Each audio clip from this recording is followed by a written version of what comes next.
Welcome to The Explainer. So let's dive right into this, because today we are opening the files on a literal 3,000-year-old crime scene. We're looking at a massive, state-sponsored cover-up, orchestrated by some of the most famous rulers in human history. We're going to track down 4 extraordinary women who achieved the impossible, taking the ultimate power in ancient Egypt, only to have their identities systematically ripped from the historical record. Now, to really understand this crime, we first have to ask a deeply unsettling question.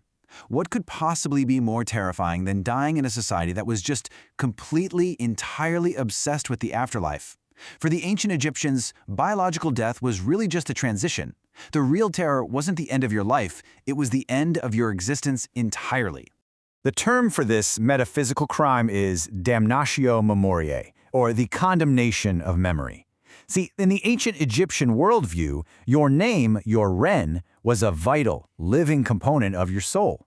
As long as your name was spoken or read, your soul survived in the afterlife. So, taking a chisel to someone's name on a stone temple, it wasn't just political censorship or petty vandalism, it was an existential murder, a calculated attempt to annihilate a soul for all of eternity.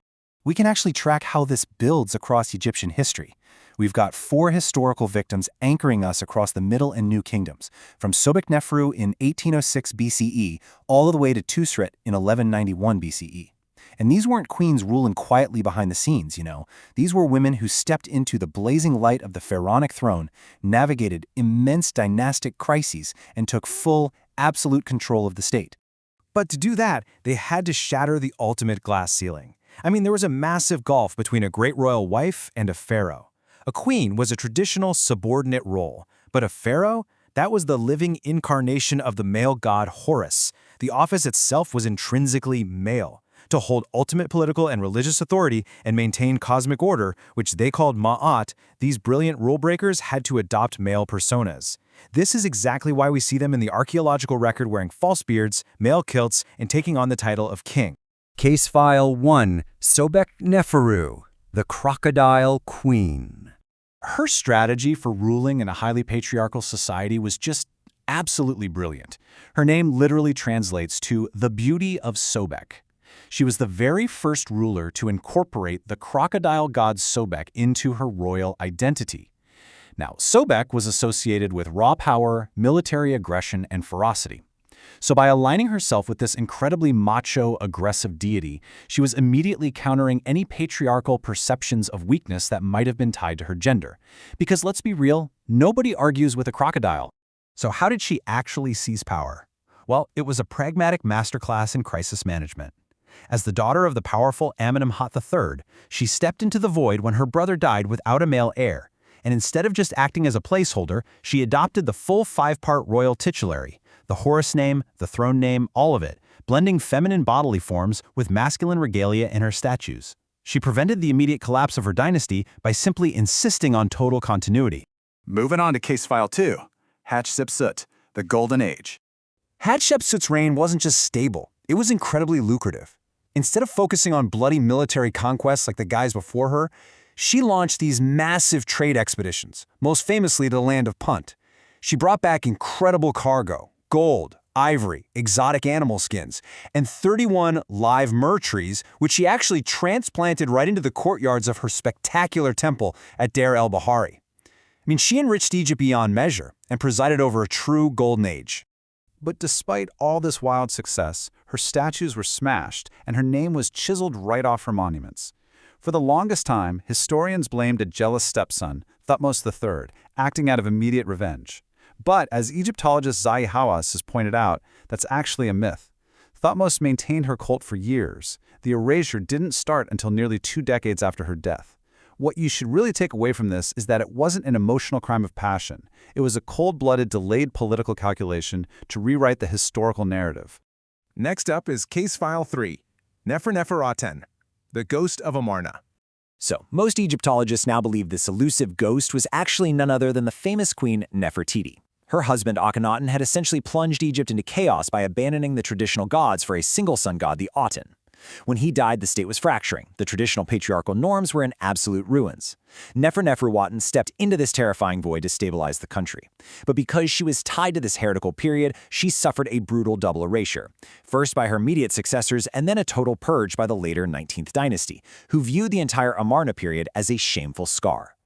And here is a truly staggering statistic that shows you just how entirely she was robbed of her legacy. 80%. Over 80% of the famous burial goods found in King Tutankhamun's tomb, the golden mask, the coffins, the canopic jars, were actually appropriated from this erased woman's funerary equipment. Tutankhamun is arguably the most famous pharaoh in the world today, but his iconic treasure was largely stolen from Nefertiti. They didn't just erase her life, they literally stole her afterlife. And finally, Case File 4, Twosret, the final fall.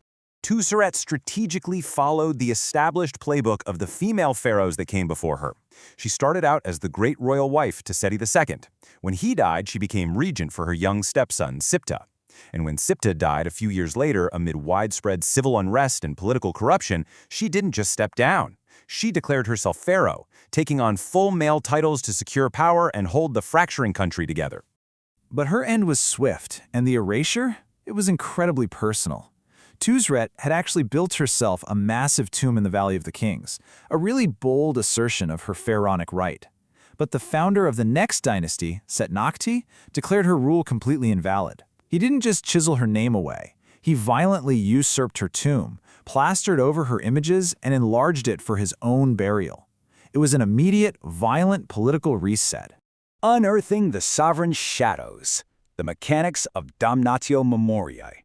So we have to ask, why did the men who came after them feel so intensely threatened?